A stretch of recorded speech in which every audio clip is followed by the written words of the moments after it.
Ja sam Tiago Ferreira, poreklom Brazilac. Rodio sam se u Rio de Janeiru, jednom od najlepših gradova na svetu. Posljednjih 8 godina živim u Beogradu, u Srbiji, a prešao sam 10.000 kilometara zbog jedne ljubavi koja nije potrajala. Ali otkrio sam novu strast i potpuno se zaljubio u Balkan.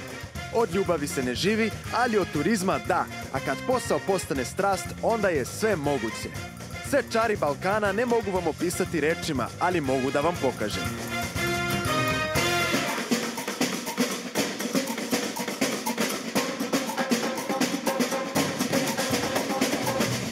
Uživajte u Tiagovom Balkanu. Za mene se kraj, imam i 2 klinca i obožavaju to, vjeruju.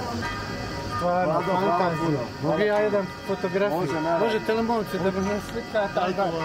Da me slikate sa Tiagom. Ajde, možda. Slušaj, toliko mi je drago što se tu i dođi češće.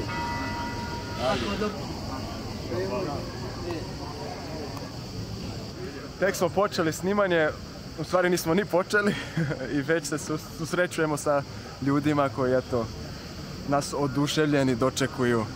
Jedva čekaju da vide šta će biti od ovoga. I ja, iskreno da vam kažem, bit će super. Ajmo da snimimo.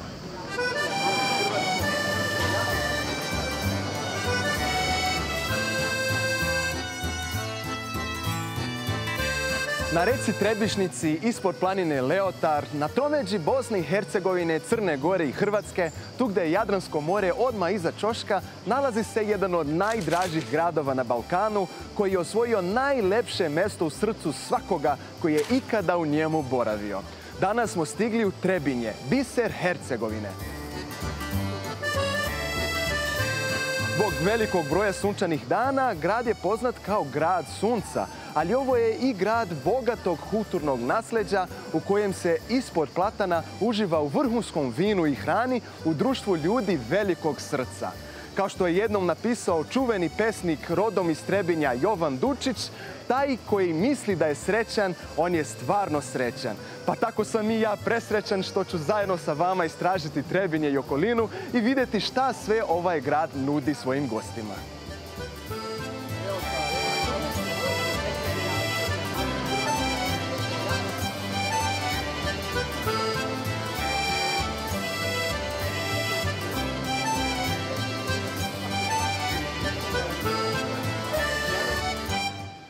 Dobar dan, dobrodošao. Dobrodošao, Tiago. Dobrodošao. A kako ste, bre? Odlično, kao što vidiš. Znači, ovo je mesto gdje svako treba prvo da svrati kad dođe u Trebinje. Tako je. Definitivno. I drago nas opet vidimo u turističkom infocentru. Prošle godine si bio naš gost, ove godine opet, tako da nije kliše ta priča, naše gostoprinstvo, opet nas Tiago vratio. Ja se, Nikola, ovdje osjećam već kao kod kuće. Ma, ti si naš domaći. Ima da vam dođe i jednog dana ako se preselim u Trebinje, morat ćete da me gledate svaki dan. Tako je.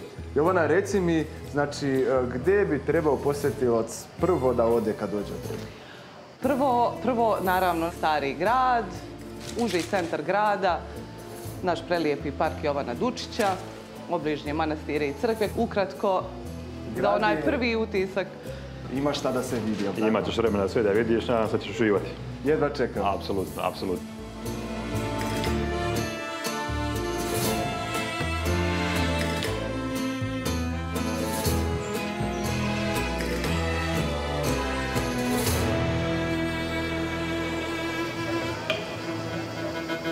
Nećemo, hoćemo tu. Možeš tu.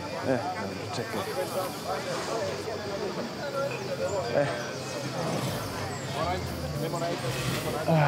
Pa sjajno. Čoveče, ovi platani su stvarno zlata vredni. Kažeš, za njih su godišnji, zaista jesu. 1890. godine na ovom području, ovoj bašti i na području užeg gradskog centra zasađeno je 20 platana. I danas imamo preživjeli 16 platana, tako znači baš imaju 100-godišnji istorijat.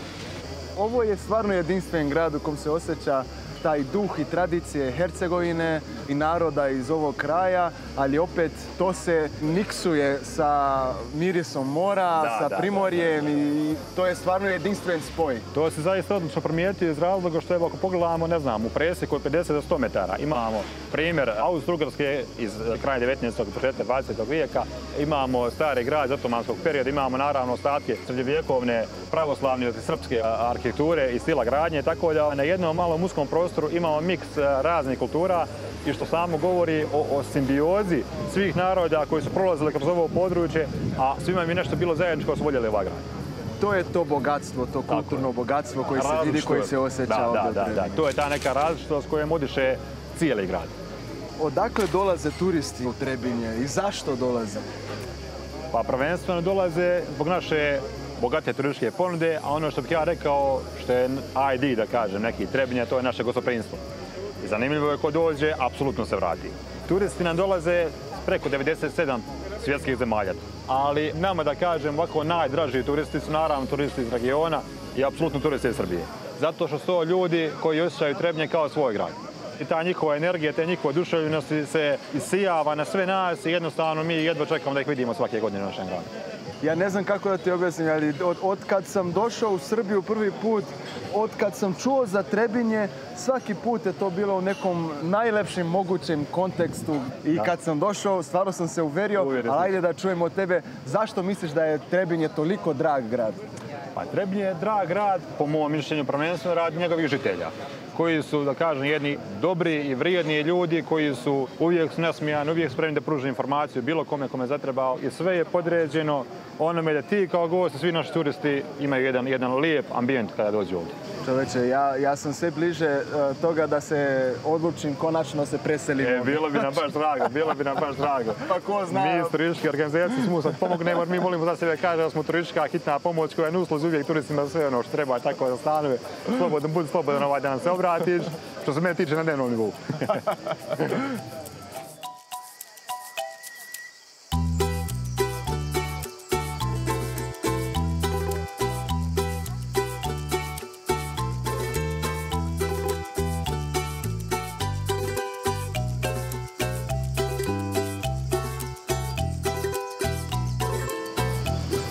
Ja ako sada pokažem našu zelenu, čuvenu Trebinsku pijacu, gdje možeš da vidiš autohtono lokalne proizvode i sve ono što čini Hercegovinu takvu kako jeste, posebna i neobična. Ovdje, znači, evo, kod naše drage gospođe imamo neke od hercegovačkih čuvenih ljekovitih trava, kao što je smiljaj, kao što je iva, kadulja, vrijesak i slično. Ovdje su naše hercegovačke smokve. Sir iz ulja nešto siguran, zašto nema tako da su u Brazilu. Ja sam to probao prošli put kad sam bio, to je nešto najbolje na svijetu. Evo, gospođa može više da nam kaže. Ovo je specijalitet ovdje iz Hercegovine, je li tako? Jeste. To je sir u ulju. Prvo dobijemo svježi sir, koji mi zovemo škripavac. Taj sir treba da se suši 15 do 20 dana, onda ga stavljamo u ulje. U ulju treba da stoji najmanje 40 dana da bi imao okus toga sira iz ulja, pa nadalje može da stoji do godinu dana, pokvariti se ne može, otvorite, uzmete po potrebi koliko vam treba i to je to. Da, šta biste još preporučili od lokalnih proizvoda? Neko ko dođe? Imamo sve naše čajeve, bijeli luk, isto stara vrsta bijelog luka koji se uzgaja kod nas. Imamo dobrog i paradajza, još uvijek imamo neko sjeme. Evo smokve, trenutno imamo petrovače, pune pčela, znači da su uredne dok pčele su došle. Pčela neće na prljavo i tako. Znači pčele označa da su sve vam je prirodno domaće, to je to. Kako se vi zovete? Slavica. Slavice, koliko dugo radite ovdje na pijaci? Dugo, skoro 30 godina. Ja nemam toliko godina. Od prije nego si se rodio, sine. Neverovatno. Čitav jedan radni staž. Svaka čast. A da li čitavih 30 godina radite sa ovakvim osmijehom na licu? Radi, šta znam. Bude tu dana. Ima dana. Da. Znate kako, od malih nogu treba čovjeka učiti da voli da radi. Jeste. To je to. Jeste. Ja mislim da je to recept za sve. I pošto je tegla? 12 maraka. 12 maraka? Pa, možete mi verovati da ja imam tačno 12 maraka u džepu. To ste čuvali, znači, evo 10, sad ću i 2 još, znači, čekaj. Hvala vam lijepa. Uzdravlju da trošite i uzdravlju da se gledamo. Slavice, evo, samo da mi delić vaše sreće pređe na mene kad budem pojeo taj sir, ja ću biti zadovoljan. Ma, bit će, samo da si zdravo, sine, uće se dobro životi. I ja imam sina i kćerku, možda svojih godina, sin stariji, vjerovatno. Pozdravite ih puno. Hoću, hvala. Pa se vidimo onda sljedeći put. Hvala. Hvala lijepa, Vidimo svako se. dobro živjeli, puno zdravlja.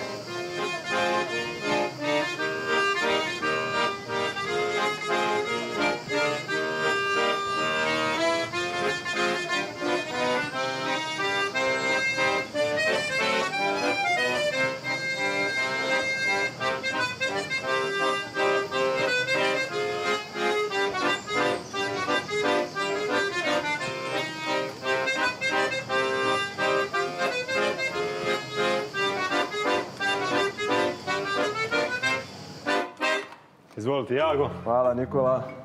Dobar dan, dobrodošli. Kako ste? Evo, super, ja sam Tiago, drago mi je. Moje ime je Jelena Pujić, ja ću biti vaš domaćin. Baš mi je drago, Jelena, i baš se radujem eto što ću imati priliku da obiđem vaš muzej. Hvala. Šta nas sve očekuje ovdje? U muzeju možete da vidite više stalnih postavki, pa možemo polako da krenemo na sprat.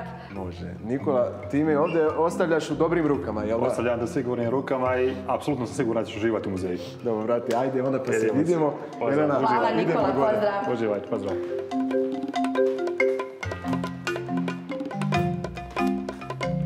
Dakle, nalazimo se u galeriji Jovana Dučića, čovjeka od koga je u stvari krenula ideja o muzeju u našem gradu. Međutim, eto, nažalost, Dučić je umro 1943. godine, a muzej u Trebinju funkcioniše od 1952. godine kao zavičajni muzej u Trebinju. Dakle, Jovan Dučić je radio kao prvi ambasador Kraljevine Jugoslavije u 9 zemalja svijeta i Evrope. Tako da sve ovdje, ovo što vi vidite, on je sakupio. Mi, nažalost, ne znamo gdje je on sakupio sve ove skulpture koje vidite, a inače se radi o 73 skulpture. To je kasna antika, 2. i 3. vijek. Ono što znamo to je da je sve ovo stiglo brodom iz Rima do Dubrovnika 1934. godine i onda u Trebinje. Dučić je, kao što možete da vidite, bio, osim što je bio veoma poznat pjesnik, bio je i veliki esteta, tako da je u našem gradu, osim ove postavke u muzeju, ostavio dosta skulptura. On je ostavio ovu kolekciju svojim testamentom za prvu kolekciju u muzeju Hercegovine u Trebinju.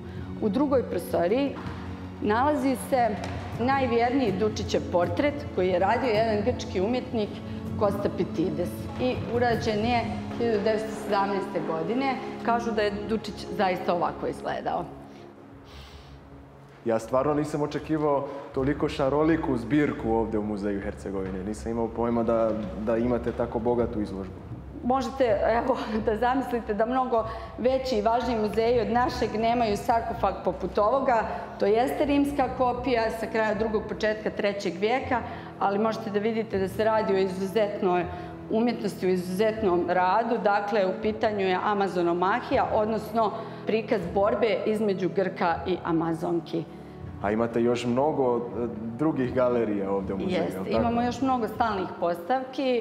Jedna od njih je etnološka postavka koja broji i najveći broj eksponata. Dakle, to je život u Hercegovini, kraj 19. početak 20. vijeka, gdje možete da vidite kako je izgledala hercegovačka kuća, čime su se Hercegovci bavili, kako su obrađivali zemlju, gajali čuveni hercegovački duvan, med, kako su izgledale mlinice na rijeci Trebišnice, čuvene mlinice Jamare, zatim kako su Hercegovci sprovodili običaje i kako su se oblačili, dakle kako su izgledali muški i ženski dijelovi narodne nošnje. Sljedeća postavka je gradska kuća, odnosno interijer gradske kuće, također s kraja 19. početka 20. vijeka, gdje se radi o namještaju porodice Vujičić, koja je bila vlasnik carskih vinograda ovdje u Lastvi i oni su pravili čuveno bijelo vino žilavku koja se pila na Bečkom dvoru, te možemo slobodno zato reći da su živjeli malo bolji život od ostalih. Zatim, na istom spratu se nalazi i istorijska izložba. To je kulturno-istorijski razvoj Trebinja i Trebinjskog kraja od 10. do prve polovine 20. vijeka, gdje možete da pročitate, vidite eksponate, dakle, koji nam govore bukvalno od prvog pominjanja Travunije Trebinja, znači u 10. vijeku, zatim Hercegovine pod osmanskom vlašću od 1466. do 1878. Zatim ustanke protiv Turaka, jer Hercegovci ih nisu voljeli, možemo slobodno tako reći, a znamo iz istorijskih podataka zašto. Dakle, prvi ustanak koji je pokrenuo Luka Vukalović od 1852. do 1862. godine, zatim Nevesinska puška koja je digla cijelu BiH na noge od 1875. do 1878. čime dolazimo do Berlinskog kongresa i Berlinskim kongresom dolazak Austro-Ugara, a odlazak možemo reći Turaka. Dakle, posljednja izložba je prirodnjačka, to je blagosliva rijeke Trebišnjice. Postavka je izuzetno bogata raznovrsnim biljnim i životinjskim svijetom koji je karakterističan ovdje za naš kraj, pa tako možete da vidite čovječju ribicu u pećini Vjetrenici, šumski biodiverzitet, zatim čuvenog bjeloglavog supa, čije je stanište bilo ovdje kod nas u Popovom polju do posljednjeg rata. Tu se još može vidjeti i sat, odnosno mehanizam sata koji se nalazi na našoj gradi i otkucava svakih sat vremena.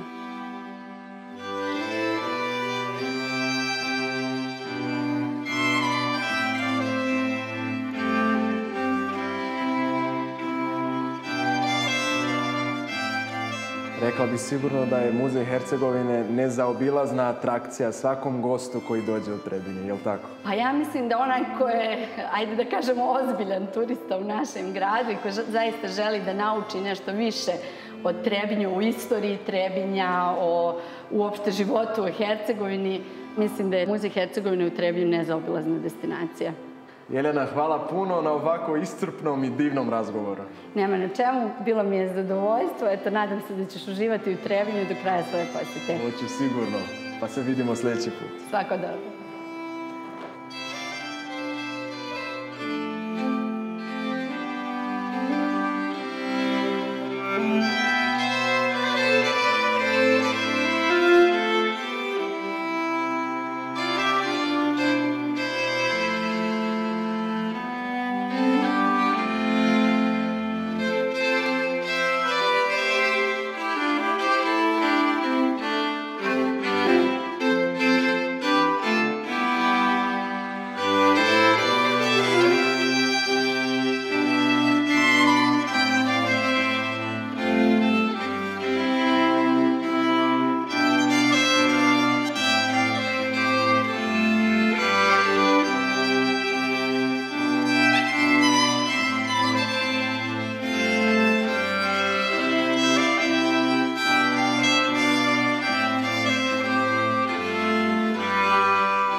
Posle šetnje Trebinjem pod suncem, valja da čovjek malo sedi, da se osveži, da se odmori. Ljudi moji, vjerovali ili ne, i ja imam dušu. I dobio sam preporuku za najlepšu baštu kraj Trebišnjice, gdje je klopa vrhunska ovdje u gradu. Nalazim se u restoranu pivnici Humsko, a sa mnom je Zoran Lukić, menadžer restorana.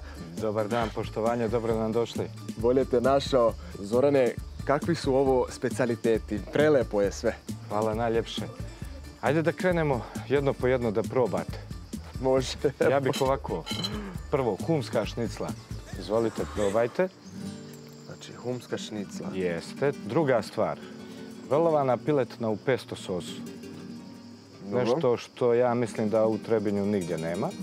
Ajde, Zorane, pridruži mi se. Ne valja da čovjek jede sam. Hvala lijepo, hoću. Evo ovako, da probam nešto. Neku kobasicu?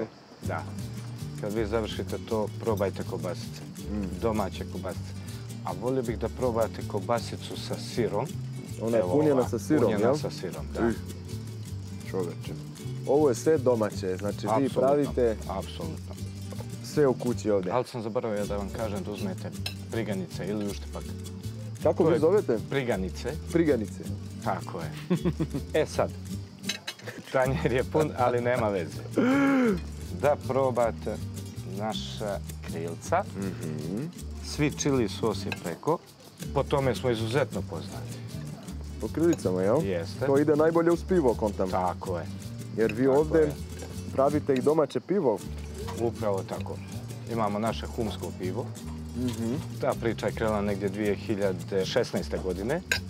Jel su stvari ovdje krenuli od piva ili od hrane? Šta je došlo prvo? Pa ovdje je krenulo od piva sve. Aha. I meni se malo razlikuje od ostalih. Nego... Aha.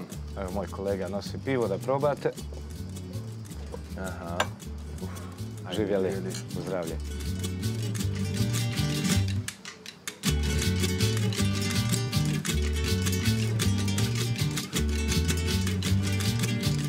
Ovo nema nigdje, možda ni u Hercegovini. Znači, ovo su datule sa slaninom. Rolovane datule u slanini. Mnogo dobro. To je specijalitet naše kuće. Nema nigdje drugdje? To nema nigdje sigurno. Kreirate često onda neke nove specijalitete i... Svako pola godine mi mijenjamo meni. Šta bi ti rekao stvarno, Zorane, koji je razlog zašto svi preporučuju pivnicu i restoran Humsko? Pa prvenstveno zbog ambijenta i dobre hrane. I moram još da kažem da imamo divno osoblje. Znači to kad se sklopi u cijelinu jednu, to je to. Mi smo ovdje u okviru Starog grada. Tako je. Na Trebišnici. Tako. Ovo su zidine Starog grada. Da. Ja sam ovdje oduševljen. Hvala lijepo. Oduševljen stvarno i mnogo je lepo vidjeti i čuti od tebe kako vi radite ovdje i stvarno taj princip gostoprimstva koji vi gajite ovdje je stvarno za svaku pohvalu. A hrana je izvrsna. Tako da neka ostane gledaocima poziv da dođu ovdje u Humsko. Kad budete u Trebinju, javite se Zoranu. Hvala. Svratite na pivo, na vino, na rižoto, krilice, na šta god hoćete. Ovdje ima svega i svačega i sve je dobro. Ovo je jedan mali dio što smo mi sad pokazali. Mali deo koji će se, Boga mi, pojesti ekipa gladna. Ostaje samo da nazdravimo i da poželim da ova bašta i ovaj restoran još puno godina čini ljude srećnim. Hvala vam najljepše. Hvala vam puno. A nadam se da će doći opet. Da vas ugostimo, da se družimo jako lijepo. Obavezno, doći ću. Pozdrav.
Fenomenalno, stvarno, gledaj.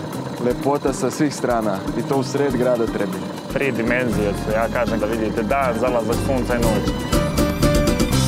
Ovaj sveti hram je posvećen Presvetoj Bogorodici. Napravljen je u slavu Božiju, a željom pjesnika Jovana Dučića. Njegova želja je bila da ovo bude živi hram. I hvala Bogu, evo 21 godinu ovdje su redovna bogosluženja, liturgije, vjenčanja, krštenja. Gde ste, momci? Dobrodošlo. U nas u Hercegovini je običaj kad dođu u gosti da se prvo počasti sa rakijom lozom. Pa onda prelazimo na vina. Ajde Stefane, uspije nam po čašu rakije.